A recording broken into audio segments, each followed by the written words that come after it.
Bako tayo sa pagbabasa ng banal na kasulatan sa Deuteronomy chapter 18. Deuteronomy chapter 18. Babasahin natin ang buong kabanata. Ngunit pagtuunan ninyo ng pansin ng verses 9 hanggang 14 dahil yan ang ating teksto at hindi ko nababasahin muli yan. Deuteronomy chapter 18. At ang ating teksto ay nasa verses 9 hanggang 14.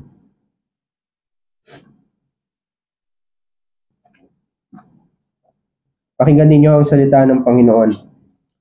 Ang mga paring Levita na buong lipi ni Levi ay hindi magkakaroon ng bahagi ni mana na kasama ng Israel.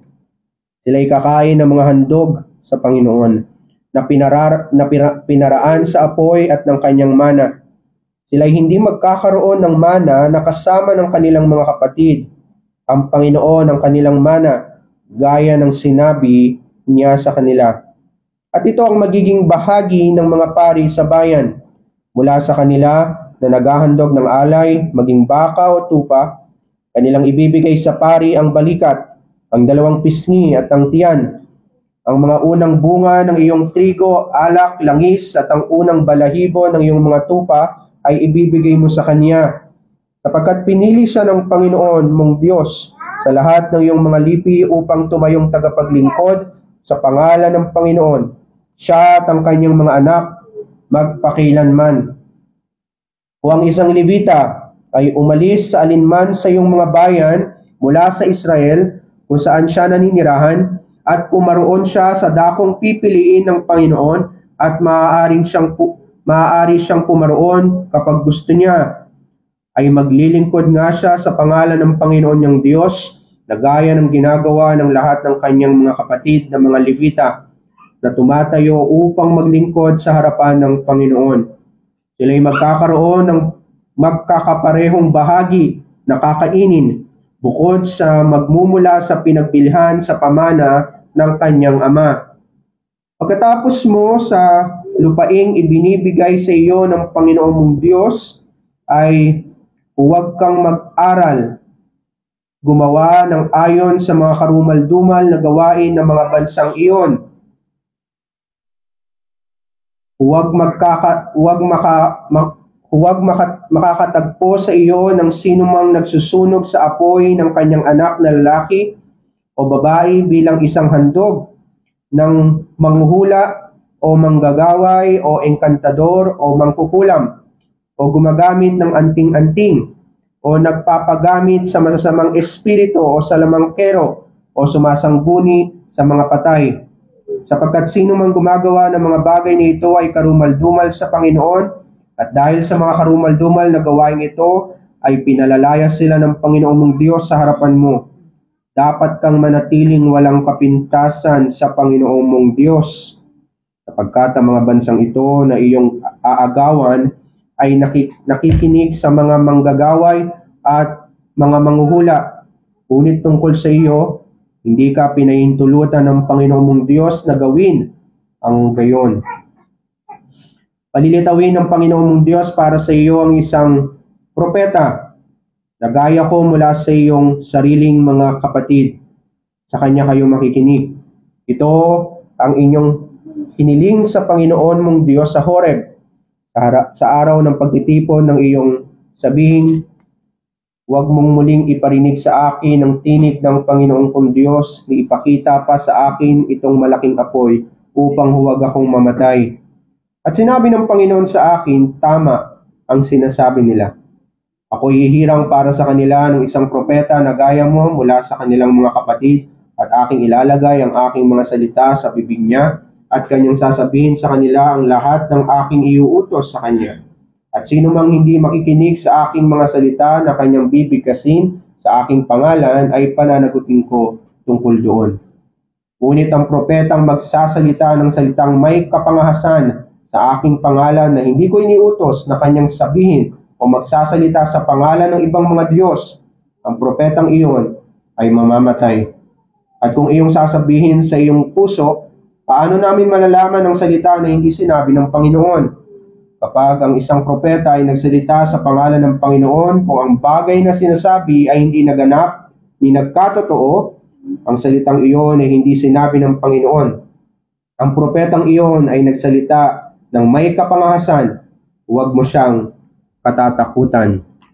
Pagpalain nawa ang pagkabasa ng salita ng Panginoon. Ang ating teksto ay nasa verse 9 hanggang 14. Mga minamahal sa ating Panginoong Kristo, mahigpit ang tagubilin ng Panginoon ng kanilang sasakupin. Ang Israel ay sasakupin ang mga bansang nakapalibot sa kanila. Mahigpit ang tagubilin ng Panginoon na huwag silang makikisama sa mga hindi bahagi ng Israel.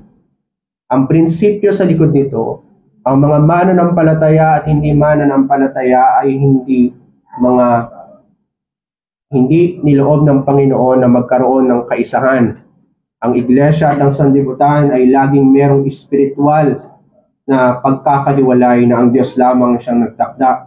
Dahil Diyos ang siyang nagtakda ng paghihiwalay ng sanlibutan at ng iglesia, ng mga mananampalataya sa mga hindi mananampalataya, ng mga tupa at kambing, ang Diyos lamang siyang may karapatan na mag-utos sa atin na huwag makisama sa mga hindi mananampalataya. Bagamat oo, kaisa natin ang mga hindi mananampalataya sa laman. Lahat tayo ay galing sa iisang ugat. Lahat tayo ay galing kay Adan. Lahat tayo ay mula sa alabok. At pinag-iisa tayo ng iisang prinsipyo ng kamatayan at ng kasalanan. Walang pinagkaiba ang mga elect at mga reprobate. Walang pinagkaiba ang mga mananampalataya sa mga hindi mananampalataya. Walang pinagkaiba ang iglesia sa sanlibutan. Lahat tayo ay pare-parehong nahulog sa pamagitan ng ating ninunong si Adan dahil sa kanilang pagkakasala. Ang pinagkaiba lamang natin ay ang spiritual na pagkakaiba na ang Diyos ang siyang nagtakda. Walang iba kundi ang biyaya ng Panginoon. Tagaan ng atin, kung sisiyasatin natin ang ating mga sarili, tayo ay walang karapatan na humarap sa Panginoon. Tayo ay walang karapatan para sa kaligtasan na iniukol ng Panginoon para sa atin. Wala tayong karapatan na maranasan ang habag ng Panginoon na kanyang itinakda mula pa sa walang pasimula alang-alang kay Kristo. Sapagkat wala naman tayong pinagkaiba sa mga masasama. Wala tayong pinagkaiba sa mga hindi matutuwid at sa mga hindi banal. Ngunit alang-alang sa biyaya ng Panginoon. Sabi ng Panginoon, huwag kayong makikisama sa mga hindi mananampalataya. Anumang bagay na kanilang ginagawa, sabi ng Panginoon, ay huwag mong aaralin at huwag itong makikita sa iyong kalagitnaan. At kung mapapansin ninyo, bago ang ating teksto ay tinuruan ng Panginoon kung paano nila ituturing o pangangalagaan ng mga Levita at kung ano ang mga responsibility ng mga Levita. Mula verse 1 hanggang 8 ay sinabi ng Panginoon na ang buong lipi ng mga Levita ay ibinukod ng Panginoon para sa Kanya. Hindi sila kakain ng mana kasama ng Israel, kundi ang kanilang mana ay ang Panginoon. Ang ibig sabihin ng mana ay tinapay. Ibig sabihin, ang kanilang pagkain ay ang Diyos. Dito natin kinuha ang principle na ang ating pastor ay hindi natin pinagtatrabaho at siya ay umaasa lamang sa bigay ng Panginoon. At kapag sinabi na siya ay umaasa lamang sa bigay ng Panginoon, gaya ng isang Levita at mga pari noon, siya ay umaasa lamang sa mga handog ng mga Israelita. Kung ano ang inahandog ng mga Israelita, yun lamang ang kinakain ng mga Levita. Ang balikat ng baboy o ang balikat ng sinusunog o maging ang pisngi ng sinusunog na hayop o maging ang unang bunga ng kanilang tanim o unang balahibo ng kanilang tupa. Lahat yun ay binibigay nila sa mga Levita upang mga Levita ay manatiling may kinakain at mabuhay. At ang mga Levita rin ay wala ring portion o wala rin silang lupa sa bayan ng Israel. Kaya sila ay binukod ng Panginoon upang maglingkod lamang sa kanila. Ngunit sa verse 8, sinabi dito na minsan, meron din pinagbibilhan ng kanilang minana sa kanilang mga ama. Ibig sabihin, ang mga Levita, pwede silang bumili ng mga lupa at ang mga lupang iyon ay kanilang ipapamana sa kanilang mga anak. Nevertheless, ang sabi ng Panginoon, ang principle, ang mga Levita ay aasa sa Kanya.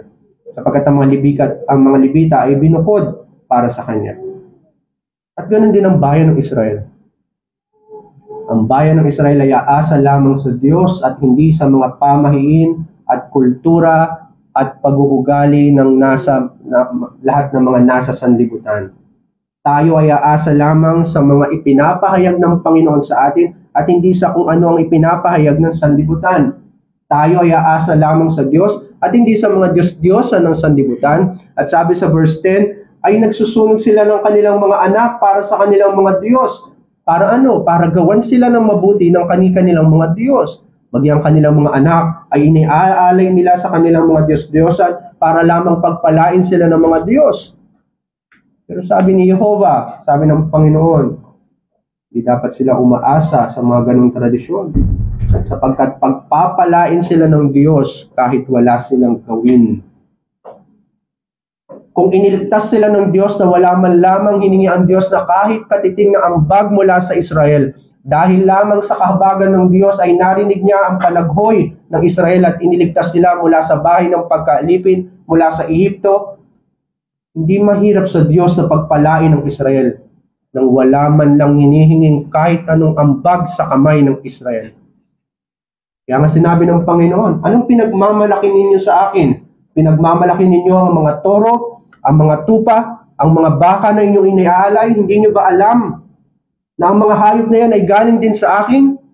Anong mga ibinigay nyo sa akin na hindi rin galing sa aking mga kamay? Kahit ang ating mga paghahandog para sa Panginoon ay mula rin sa Diyos, hindi ba? Sapagkat tayo ay binukod ng Panginoon. Hindi ibibigay ng Panginoon ang mga bagay nito, malibang ibinukod muna tayo ng Panginoon para sa Kanya. At ang idea na ang mga Levita ay Kanyang ibinukod para sa Kanyang sarili, ito ay ang idea na ang mga mananampalataya ay binukod ng Panginoon para sa Kanya. Sapagkat ang ating pagkapari, tayong mga mananampalataya, ay ayon sa kabanalan ng Panginoon. At ang ibig sabihin ng kabanalan ng Panginoon, tayo ay binukod ng Panginoon para sa Kanyang sarili, gaya ng pagkapari ng mga Levita.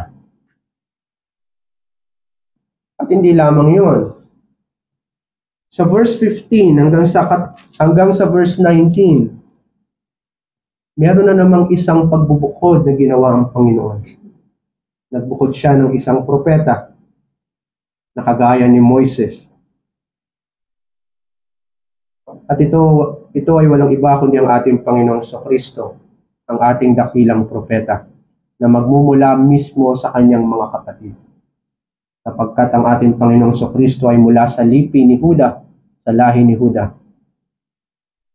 At ang propeta na ito ay binukod ng Panginoon para sa kanyang sarili. Ang lahat ng kanyang sasabihin ay kailangang sundin ng bayan ng Israel, lahat ng mga mananampalataya, sapagkat ang Panginoong Kristo ang siyang nagtatama ng katotohanan ng Panginoon.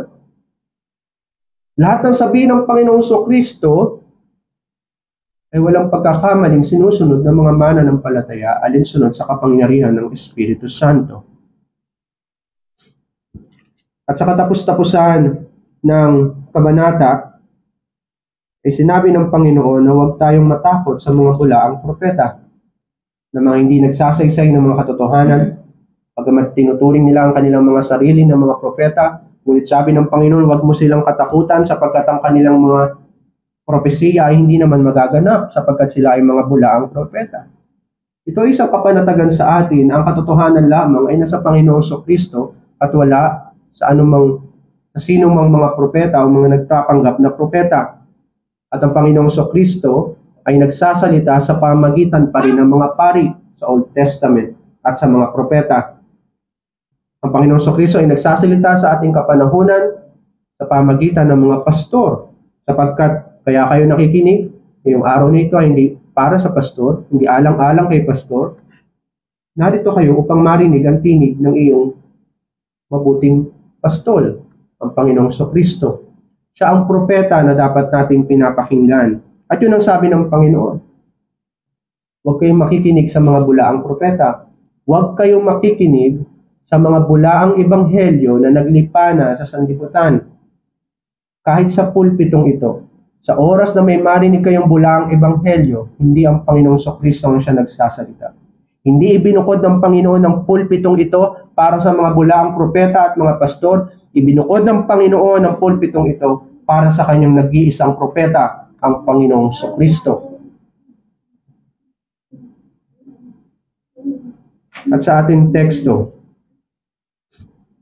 nung pinagbawalan ng Panginoon ang kanyang bayan, na huwag aaralin ang naging buhay ng mga hindi mananampalataya o ng mga nakapalibot na bayan sa kanila na kanilang sasakupin. Ang prinsipyo sa likod nito, tayo ay binukod ng Panginoon para sa kanyang sarili. At sa pagbubukod ng Panginoon para sa kanyang sarili, tayo ay mga naging banal. Ang ating kabanalan ay hindi nakasalig sa ating mga mabubuting gawa. Ang ating mga kabanalan ay hindi nakasalig sa kung anong gagawin natin sapagkat ang kabanalan ay usapin ng kaligtasan. Tayo ay naging banal sapagkat una't higit sa lahat, ibinukod tayo ng Diyos para sa kanyang sarili. At alinsunod sa pagbubukod ng Panginoon para sa kanyang sarili, ang sabi ng Panginoon, huwag ninyong babahiran ang inyong mga sarili at manatili kayong mga banal at nakabukod para sa akin. Ang tema natin sa umagang ito, dapat kang manatiling walang kapintasan, yun ang sabi sa verse 13 ng ating teksto. Una, titingnan natin yung imposibleng utos o yung impossible command. Pangalawa, ang matibay na realidad o yung firm reality. At pangatlo, ang tipan ng Diyos o yung covenantal significance. Dapat kang manatiling walang kapintasan, ang imposibleng utos, ang matibay na realidad, ang tipan ng Diyos. Sa Tagalog na salin ng verse 13, kung titingnan ninyo ang bagong Biblia, in 2001, dapat kang manatiling walang kapintasan sa Panginoon mong Diyos. Diyan sa pagkakasalin na yan, sa Tagalog, ito ay nasa anyo ng pautos. Kung uunawain ninyo yung pagkakasalin, ang sabi dito, dapat kang manatiling walang kapintasan. Para sa atin, maunawaan natin ito, ang salin na ito bilang pautos. Na tila ang Israel habang sila ay papalapit sa bayan ng Kanaan, sa lupain ng Kanaan na ipinangako ng Panginoon na ibibigay para sa kanila, kung nasaan naroon ang gatas at pulot na dumadaloy ng walang katapusan alang-alang sa Israel. Ibig sabihin, naroon ang pagpapala ng Panginoon. At ang Kanaan na ito ay doon nakatira ang mga Kananeo, Heteo, Amoreo, Pereseo, Heveo at mga Jebuseo. Habang papalapit sa Kanaan, narito ang utos ng Panginoon sa kanila na tila sinasabi ng Panginoon, maging dalisay kayo at walang kapintasan. Ang kautusan ng Panginoon na ito, kung titingnan natin ang Tagalog na salin, ay nagmumula pa rin sa idea na ang Diyos ang nagbukod sa kanila at hindi ito usapin ng kung anong gagawin nila para sa Panginoon. Sapagkat lahat ng kautusan ng Panginoon ay hindi nagmumula sa idea na tayo ay magkakaroon ng katuwiran kapag sinunod natin ang kautusan, sapagkat hindi na tayo sa ilalim ng kautusan, tayo ay nasa ilalim na ng biyaya. Kapag naririnig mo na binabasa tuwing araw ng linggo ang kautusan, hindi mo titignan ang kautusan bilang opportunity na susundin mo ang kautusan para magkaroon ka ng katuwiran at kaligtasan sa harapan ng Panginoon. Ang kautusan ay hindi katuwiran para sa atin. Ang kautusan ay pasasalamat sa Panginoon. Ito yung standard o pamantayan ng ating pagpapasalamat sa Panginoon. Sapagkat bago sabihin ng kautusan, sinabi ng Panginoon, ako ang Panginoon mong Diyos na naglabas sa iyo sa lupain ng Ehipto mula sa bahay ng pagkaalipin. Ibig sabihin, ligtas ka na. Iniligtas na kita, binigyan na kita ng kaligtasan na hindi naman karapat-dapat sa iyo sapagkat makasalanan ka, kaligtasan na nagbumula lamang sa aking biyaya at kahabagan, at alang-alang sa kaligtasang iyon, ito ang kautusan, bilang pagpapasalamat sa akin. Hindi bilang katuwiran kasi ligtas ka na, kundi bilang pagpapasalamat sa akin. Ganun dapat tinitignan ng Israel ang kautusan ng Panginoon. Kung nakita natin sa verse 13 na ito ay sa anyo ng pautos, hindi natin titignan ito bilang ating magagawa para sa ating katuwiran. Titignan natin ito alinsunod sa prinsipal ng pagbubukod ng Panginoon para sa kanyang sarili. Inuutusan ng Panginoon ang Israel na maging walang kapintasan at dalisay sa lahat ng kanilang gagawin. Ang sabi ng Panginoon, pagpasok mo sa lupaing ibinibigay sa iyo ng Panginoon mong Diyos, ay huwag kang mag-aaral. Ang salitang mag-aaral sa orihinal ay determinasyon. Ito ay merong disiplina na ang bawat detalye ng kultura at pamahiin ng mga bayan na nakapalibot sa Israel at kanilang sasakupin kinalaunan ay kanilang sususugan at kanilang pagsusunugan ng kilay o aaralin ng lubusan. Sabi ng Panginoon, huwag ninyong aaralin ng mga karumal-dumal na bagay na ginagawa ng mga bayang ito. Ang tawag ng Panginoon sa bawat kasalanan, filosofiya na hindi ayon sa kanyang karunungan at katotohanan ay karumal-dumal. Pagkat sabi naman ng Panginoon sa Hebreo 11, lahat ng ayon sa pananampalataya ay nakakalugod sa Panginoon. Ngunit imposibleng malugod ang Panginoon kung walang pananampalataya. Kung ang mga hindi mananampalataya ay walang pananampalataya, kaya sila tinawag ng mga hindi mananampalataya. Kung wala roon ng pananampalataya, ibig sabihin ng lahat ng kanilang pamumuhay, lahat ng laman ng kanilang puso, isip at kaluluwa ay karumal-dumal sa harapan ng Panginoon. Ang ibig sabihin ng karumal-dumal, ito ay merong kaugnayan sa salitang reprobation. Nakita sila ng Panginoon na walang paggamit-gamit para sa kanyang harapan. Hindi sila kagamit-gamit sa harapan ng Panginoon.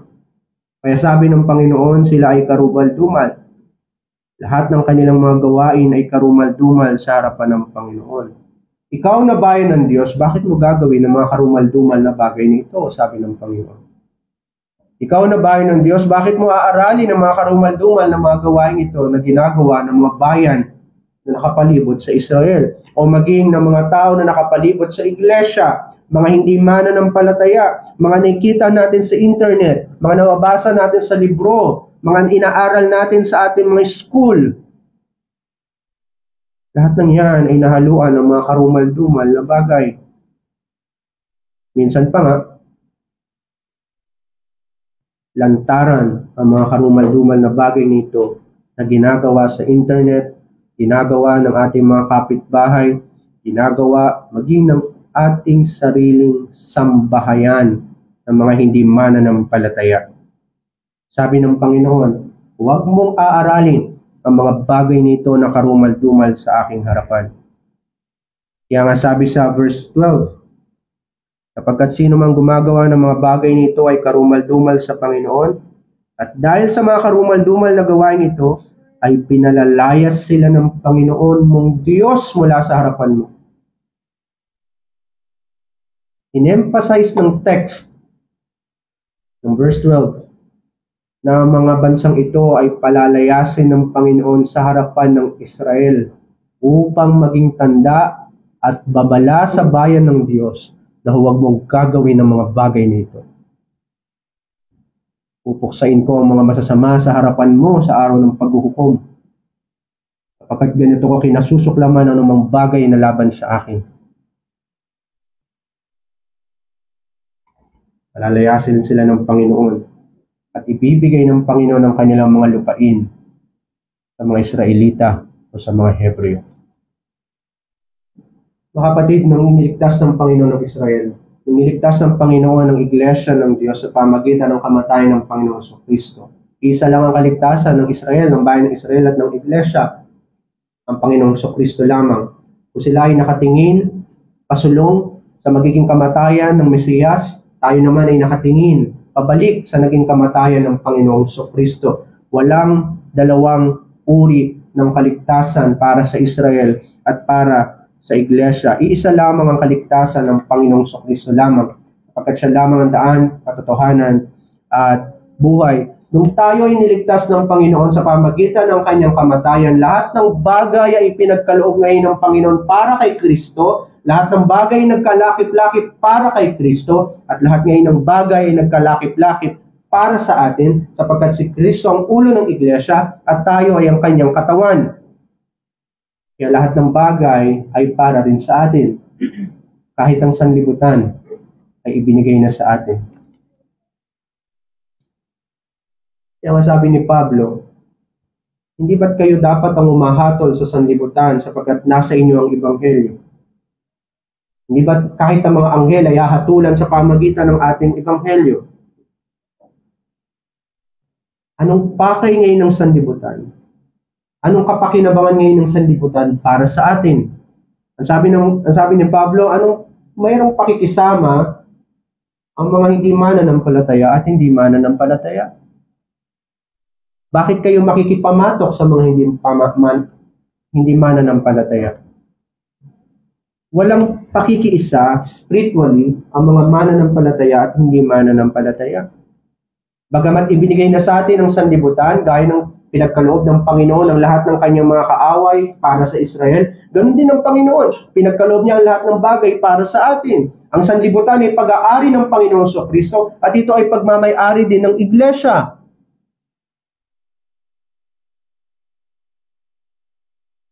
Ang buong sanlibutan ay hahatulan sa pamagitan ng Ebanghelyong minsang pinagkaloob sa mga banal.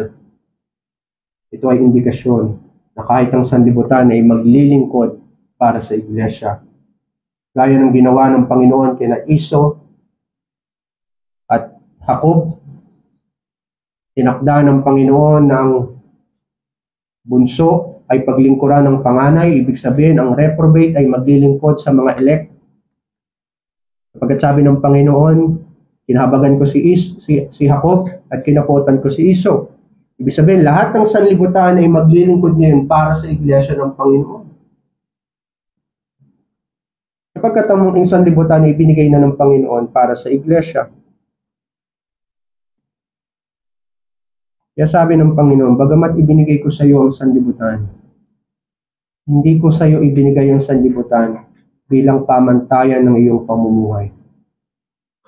Ibinigay ko ang sanlibutan hindi upang paglingkuran mo at ikaw ay maging alipin ng sanlibutan. Ibinigay ko ang sanlibutan para sa iyo upang ang sanlibutan ang siyang maglingkod sa Iglesia.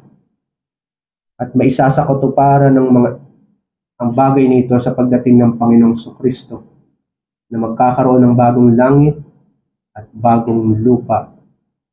Sapagkat ang lahat ng bagay ay pinagkaloob na para sa kanyang Iglesia, alang-alang kay Kristo. At yun yung picture na binibigay ng Panginoon. Palalayasin ko ang mga bansang ito sapagkat ibibigay ko ang mga bansang ito at pinalayas ko silang lahat sapagkat hindi sila sumasamba sa akin. Pupuksain ko ang bayan ng Kanaan alang-alang sa iyo. At sa harapan mo gagawin ko yon upang bigyan ka ng babala na huwag kang makisama sa mga karumal-dumal na kanilang ginagawa.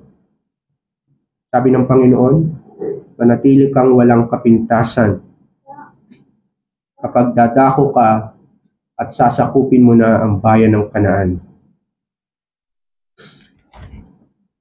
Kailangan maging dalisay ng Israel na huwag nilang aaralin ang mga karumal-dumal na ginagawa ng mga bayang kanilang sasakupin. Ano ang mga karumal-dumal na bagay nito? Pinanggit ito ng Panginoon sa verse 10 hanggang 11. Huwag makakatagpo sa iyo ng sinumang nagsusunog sa apoy ng kanyang anak na lalaki o babae bilang isang handog, ng manghuhula o manggagaway o engkantador o mangkukulam o gumagamit ng anting-anting o nagpapagamit sa masasamang espiritu o sa lamangkero o sumasangguni sa mga patay. Lahat ng ito, mga kapatid, ay binanggit din ni Pablo bilang sila ay walang bahagi sa kaharian ng Diyos. Sapagkat ang lahat ng ito ay pagsamba sa Diyos-Diyosan at kinapopotan ng Panginoon lahat ng mga sumasamba sa Diyos-Diyosan.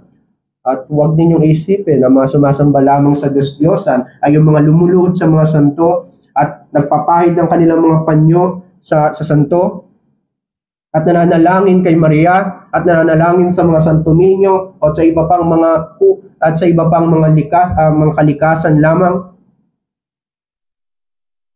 Ang mga sumasamba sa mga Diyos-Diyosan ay yung mga hindi sumasamba sa Diyos kung saan ipinahayag ang kanyang sarili sa pamamagitan ng kanyang salita. Anumang bagay na kanilang sinasamba na hindi nakapaloob sa katotohanan ng Panginoon ay pagsamba sa Diyos-Diyosan. Kung pinagtitiwalaan mo ang sarili mo sa araw-araw, yan ay pagsamba sa Diyos-Diyosan. Kung pinagtitiwalaan mo yung filosofiya kaysa sa salita ng Diyos, yan ay pagsamba sa Diyos-Diyosan. Kung mas pinipili mo na sa araw ng linggo ay wala ka sa iglesia ng Panginoon, yan ay pagsamba sa Diyos-Diyosan. Kung mas sinusunod mo ang iyong kalooban sa mga elemento ng panambahan, yan ay pagsamba sa Diyos-Diyosan. Kung mas pinaglalaanan ng salapi mo ang mga luho mo at ng mga iba pang mga kagamitan na meron ka at sa ikatitibay ng iyong pamilya at sarili, yan ay pagsamba sa Diyos-Diyosan. Hindi mo iniisip ang kaharian ng Panginoon. Sapagkat ang pagsamba sa Diyos-Diyosan ay walang bahagi sa kaharian ng Panginoon. Ang pagkakaroon ng bulaang ebanghelyo ay pagsamba sa Diyos-Diyosan. At ang kalaban natin na bulaang ebanghelyo ay ang bulaang ebanghelyo na meron kang magagawa upang ikaw ay maligtas.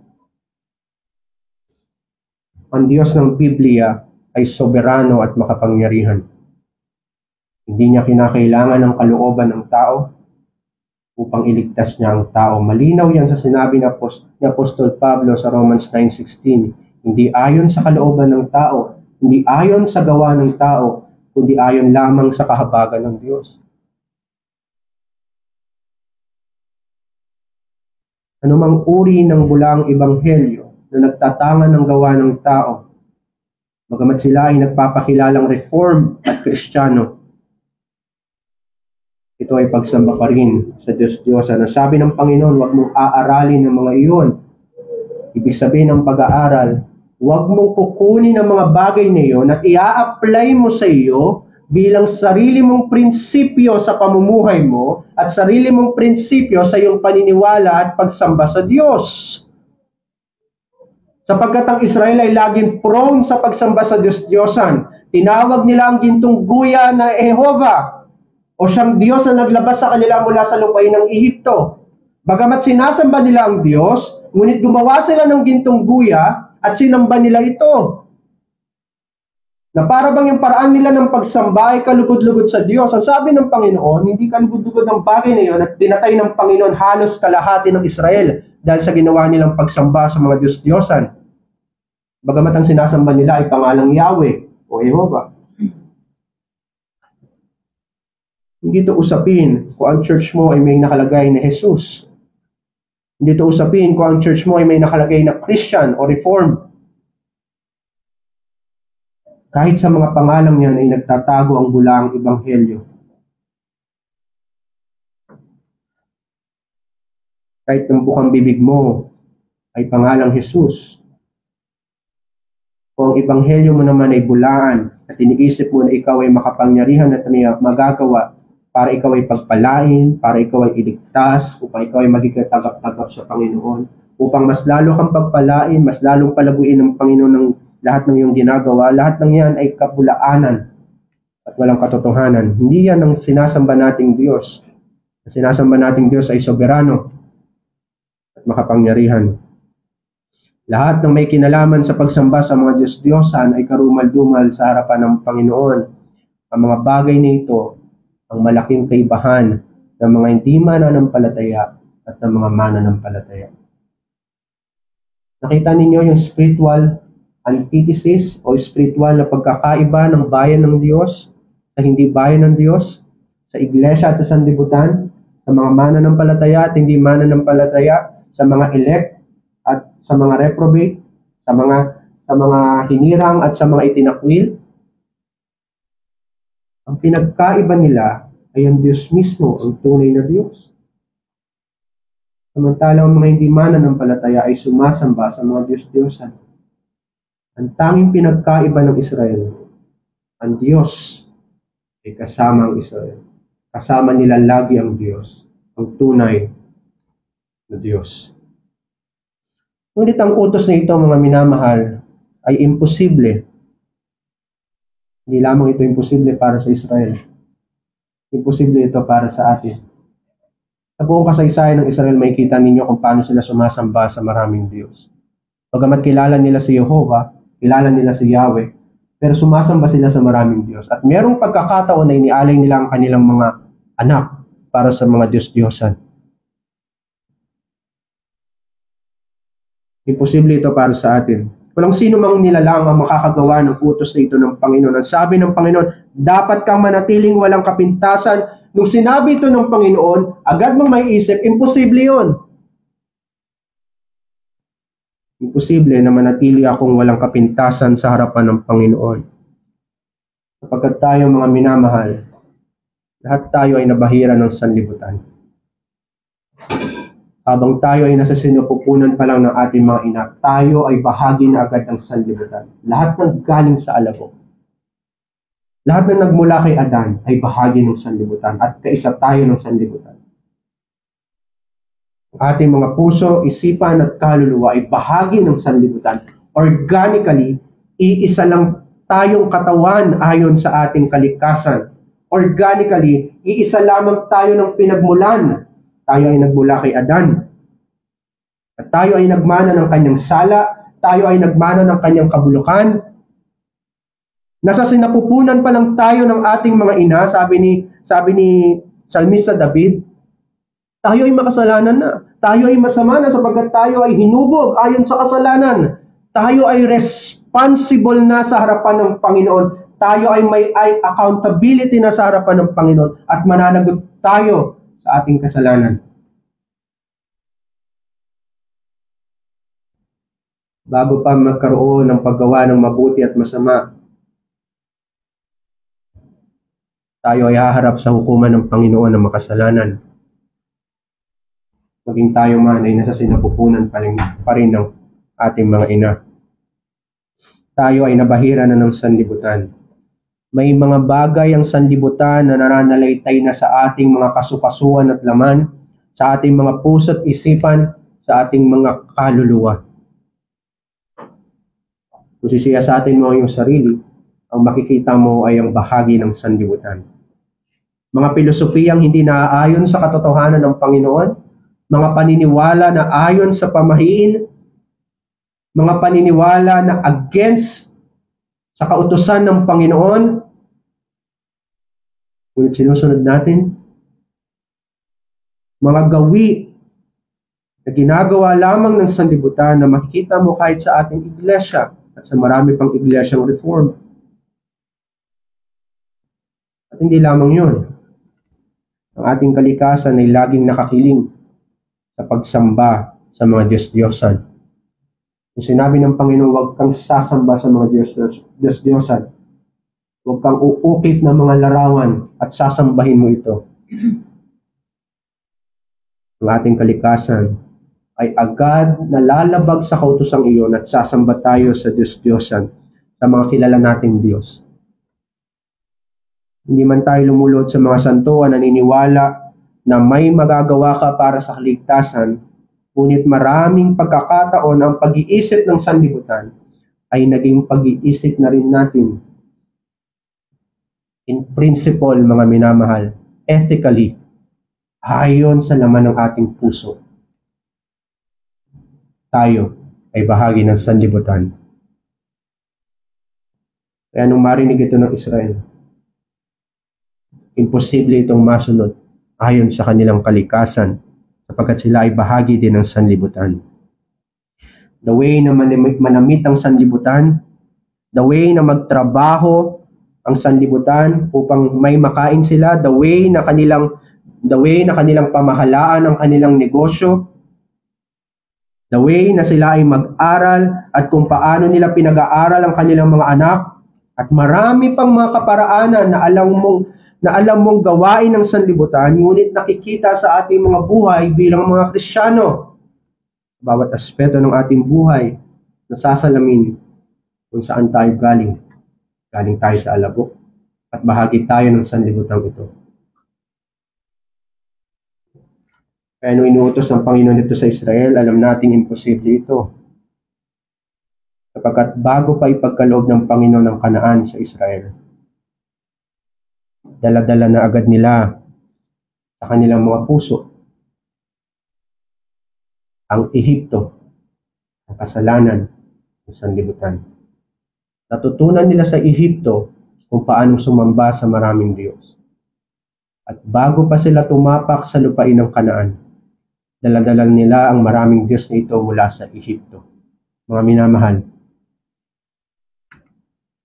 bago pa ipagkaloob sa atin ng Panginoon ang kanyang mga pangako, alam mo, na dala-dala pa rin natin ang sanlibutan sa ating mga puso. Ang sanlibutan at ang mga bagay na nasa sanlibutan ay bahagi pa rin ng ating kaluluwa. Hanggat narito pa tayo sa sanlibutan, tayo ay bahagi pa rin ng sanlibutan. Ngunit sa orihinal, mga minamahal, yung verse 13 ay hindi pa utos. Kung sinali nito ng Abab na ito ay pautos, dapat kang manatiling walang kapintasan sa Panginoon mong Diyos. Sa orihinal, sa Hebreo, hindi ganito ang pagkakasabi ng Panginoon. Bagamat pananagutan nating maging dalisay at layuan ang lahat ng anyo ng pagsamba sa Diyos-Diyosan, pananagutan natin yun. Na alam natin ang bagay na ito ang nagpaparumi sa atin, kaya tayo nababahiran lagi ng kasalanan, maging sa mga bagay na espiritual. Lagi ito may bahid ng kasalanan, sapagkat tayo ay nabahiran lagi ng sanlibutan at ng kasalanan. Tayo ay laging may pananagutang, ibukod ang ating mga sarili, pakabanalin ang ating mga sarili, alang-alang sa Diyos. Bilang tayo ay mga itinalagang mga pari, mga believer, the office of the believer, tayo ay mga itinalagang pari. Kayo dapat ay binubukod ang iyong mga sarili para sa Diyos. Yun ang ating pananagutan sa Diyos. Elect man o reprobate, may pananagutang ibukod ang kanyang sarili para sa Diyos. Pananampalataya man o hindi. Churchman o sanlibutan, tayo ay may pananagutan sa Diyos. Hahatulan tayo ng Diyos ayon sa kautusan na dapat tayong maging dalisay at banal sa lahat ng pagkakataon.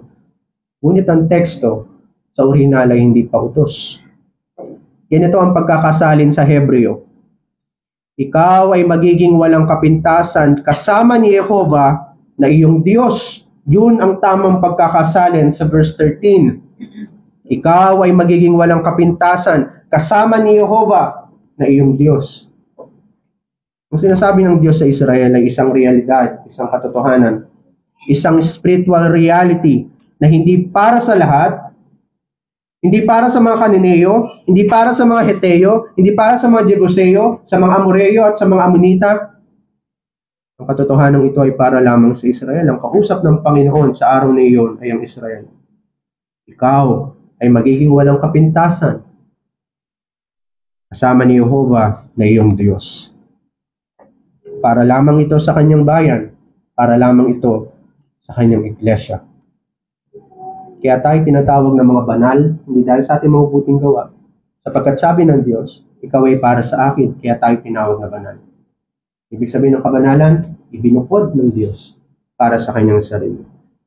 Ang Diyos ay nagsasabi ng isang matibay na realidad, isang firm reality. Ibig sabihin, walang pagkakamali, infallibly. Ikaw ay magiging dalisay. Bagaman kasama mo ang mga hindi mananampalataya, bagamat lagi kang kasama at kaisa ng sanlibutan, ikaw ay magiging dalisay alinsunod sa pagbubukod ng Panginoon para sa kanyang sarili. Sa kabila ng mga ito, sa kabila ng kasalanan, sa kabila ng sarili mong budhi, sa kabila ng sarili mong kalikasan, at sa lahat ng mga bagay na karumal-dumal na ginagawa ng sanlibutan na nakapalibot sa atin, na nanghimasok na sa iglesia at sa mga mananampalataya, na naging bahagi na rin ng ating buhay, sa kabila noon, sabi ng Panginoon, ikaw ay magiging dalisay at walang kapintasan kasama ni Jehovah na iyong Diyos. Ikaw ay pakakabanalin pa rin ng Panginoon para sa kanyang sarili, sapagkat gaya ng Israel, tayo na iglesia ng Diyos ay kanyang pagmamay-ari, alang-alang sa mahalagang dugo ng Panginoong Kristo. Kaya merong mga pag-aalay ng tupa, toro, at mga iba pang mga hayop sa Old Testament upang laging ituon nila ang kanilang mga sarili at pananampalataya sa ibububo na dugo ng Panginoong Kristo sa krus ng Kalbaryo. At alang-alang sa dugo ng Panginoong Kristo ay naging pagmamay-ari ng Diyos hindi lamang ang Israel, kundi maging ang iglesia ng Panginoon. Kung paanong ibinibisik ni Aaron at ni Moises ang dugo ng mga hayop sa bayan ng Israel, ay ganoon din ibinisik ng Espiritu Santo ang dugo ng Panginoong Kristo sa ating mga puso at naging pagmamay-ari tayo ng Panginoong Kristo. The mere fact na tayo ay naging pagmamay-ari ng Panginoon sa pamagitan ng kamatayan ng Panginoong Kristo, that's the time na tayo ay ibinukod ng Panginoon para sa kanyang sarili. Yun ang oras na tayo ay naging walang kapintasan dahil nilinis tayo ng dugo ng Panginoong Kristo. Kaya totoo ang sinabi ng Panginoon, ikaw ay magiging walang kapintasan, hindi dahil sa pagsunod mo sa kautusan, kundi dahil lamang sa dugo ng Panginoong Kristo, dahil ang pangalan ng Panginoong Kristo ay Emmanuel, kasama natin ng Diyos. Ano sabi ng Panginoon? Ikaw ay magiging walang kapintasan, kasama ni Jehovah, kasama ni Yahweh, ang Panginoong mong Diyos. Binanggit ng Panginoon ang pangalang Jesus. Pagkat yun ang ibig sabihin ng pangalang Jesus. Kasama natin ng Diyos. Ang principle sa sinabi ng Diyos, kung sinabi niya na ikaw ay magiging walang kapintasan kasama ni Jehovah na iyong Diyos, yung principle, yung pinaka-central truth doon sa declaration ng Panginoon. Ang sabi niya, kayo ay walang duda na magiging dalisay sapagkat ako ay kasama ninyo. Yun ang ibig sabihin nun. Kaya isinalin ito ng Abab, dapat kang manatiling walang kapintasan. Ibig sabihin, walang pagkakamali. Sino mang kasama ng Diyos, kinakailangan siya ay walang kapintasan. Sino mang kasama ng Diyos, automatically, instantaneously, siya ay walang kapintasan agad sapagkat siya ay kasama ng Diyos. Sapagkat hindi maaaring maging kasama ng Diyos ang mga may kapintasan. Hindi maaaring maging kasama ng Diyos ang mga makasalanan. Kaya niya pinalayas ang Kanaan. Kaya niya pinalayas ang mga Jebuseo, mga Amoreo at mga Heteo at mga Kananeo dahil sila ay may kapintasan at makakarumal-dumal ang kanilang ginagawa. Ngunit kasama ng Panginoon ng Israel. Dahil sila ay walang kapintasan, alinsunod sa kanyang pangako, hindi dahil sa ginagawa ng Israel. Ito ang puso sa sinabi ng Panginoon sa Israel na hindi dapat mawaglit sa ating mga isipan, mga minamahal. Sapagkat pilit na ipinapasok lagi ng Protestant Reformed Churches na ang pagiging walang kapintasan ay ayon sa pagsunod sa kautusan. Lagi nilang ibinabalandra sa social media at sa kanilang mga aklat at sa kanilang mga lathalain na ang tao ay may magagawa upang pagpalain sila ng Diyos. Ibig sabihin, nung sinabi ito ng Panginoon sa Israel, titingnan natin yung central truth. Ang unawa nila ay ganito. May kakayahan kang maging walang kapintasan sa pamagitan ng paglayo mo sa filosofiya at kaugalian ng mga hindi mananampalataya. Ganun inuunawa ng Protestant Reformed Churches yung sinabi ng Panginoon sa verse 13, may kakayanan kang maging walang kapintasan sa pamagitan ng paglayo mo sa filosofiya at kaugalian ng mga hindi mananampalataya. Kahit sabihin natin utos ito ng Panginoon, walang ni isa sa mga kautusan ng Panginoon na nagsasabi na mayroon kang kakayanan na sundin ang kautusan ng Panginoon. Ang totoo, ang bawat kautusan ay nagsasabing nakakiling lagi tayong magkasala Kaya kinakailangan ng kautusan upang gabayan tayo at balaan sa kahatulan ng Diyos sa mga hindi sumusunod sa kautusan. Hindi sinasabi ng kautusan, meron kang kakayanan na ibigin ng Panginoon ng buong puso mo, kaluluwa at pag-iisip. Hindi ganun ang sinasabi ng kautusan. Ang sinasabi ng kautusan, wala kang kakayanan na ibigin ng Panginoon ng buong puso, kaluluwa at pag-iisip. Kaya si Kristo ang sumunod ng kautusan. Si Kristo ang naging katuwiran ng kautusan, alang-alang sa kanyang bayan. Sapagkat wala tayong kakayanan na sundin ng kautusan. Hindi ang kakayanan ng mga mananampalataya ang sinasabi ng Panginoon sa Israel. Ang pinakapuso ng verse 13 ay tipan ng pakikisama ng Diyos sa kanyang bayan na nagre-resulta ng kabanalan. Merong covenant of fellowship ang Diyos sa kanyang bayan na nagre-resulta ng holiness, ng perfection. Nung nakasama natin ang Diyos sa pamagitan ng kanyang kahabagan at biyaya, alinsunod sa persona at mga gawa ng Panginoong Kristo, nagkaroon tayo ng holiness. Hindi dahil sa ating mga sarili. Ang tipan na ito ay nagkaroon ng kaganapan sa ating Panginoong Kristo. Alang-alang sa Kanya ay ibinilang tayong kasapi sa katawan ni Kristo at nagkaroon tayo ng tunay na pakikisama o covenant sa Diyos. Siya na nagbukod sa atin para sa Diyos. Si Kristo ang nagbukod sa atin para sa Diyos. Siya ang punong pari. Siya ang punong pari na hindi nagmula sa mga Levita katulad ni Aaron. Ang Panginoong Kristo ay mula sa lipi ni Huda kung saan nagmumula ang mga dakilang hari. Matagumpay niyang ginapi ang ating mga kaaway at tunay na ibinukod niya tayo para sa Kanya upang tayo ay maging ganap at walang kapintasan. Dahil sa Kanya ay nilinis tayo mula sa ating mga kasalanan at kapintasan. At kahit kailan hindi tayo mababahiran pa ng kasalanan sapagkat sapat na ang mahalagang dugo ng Panginoon upang panatilihin tayong malinis. Kahit tayo ay napapalibutan ng kasalanan, kahit tayo ay laman ng sanlibutan, ang ating puso ay bahagi ng sanlibutan, at lahat nating ginagawa ay puro kasalanan, kahit kailan na hindi tayo nabahiran ng kasalanan. Sapagkat ang Panginoong Kristo ay nasa atin. Kahit kailan, nananatili tayong malinis at dalisay sa harapan ng Panginoon. Sapagkat ang lahat mong paglabag at lahat kong paglabag ay binilang na kay Kristo at si Kristo ay namatay para sa lahat ng mga iyon. At ang kanyang katuwiran ay ibinintang sa atin na para bang tayo ang sumunod ng kautusan at para bang tayo ay walang anumang kasalanang ginawa sa harapan ng Panginoon. Sapagkat yung katuwiran ng Panginoong Kristo ay dalisay, walang kapintasan, at perpekto sa lahat ng aspeto. At sa pamagitan ng katuwirang iyon, mananatili tayong matuwid at walang kapintasan sa harapan ng Diyos. Amen. O Diyos naming makapangyarihan sa lahat, salamat po sa inyo pong ebanghelyo at dalangin namin, O Diyos, na managana ang katotohanan ito sa aming mga puso. Bigyan mo kami ng mga pasasalamat sa aming mga bibig at ilayo nawa namin ang aming mga sarili mula sa mga karumal-dumal na ginagawa ng mga hindi mananampalataya at ng sanlibutan. Ito lamang po aming panalangin sa tayong pangalan ni Jesus. Amen.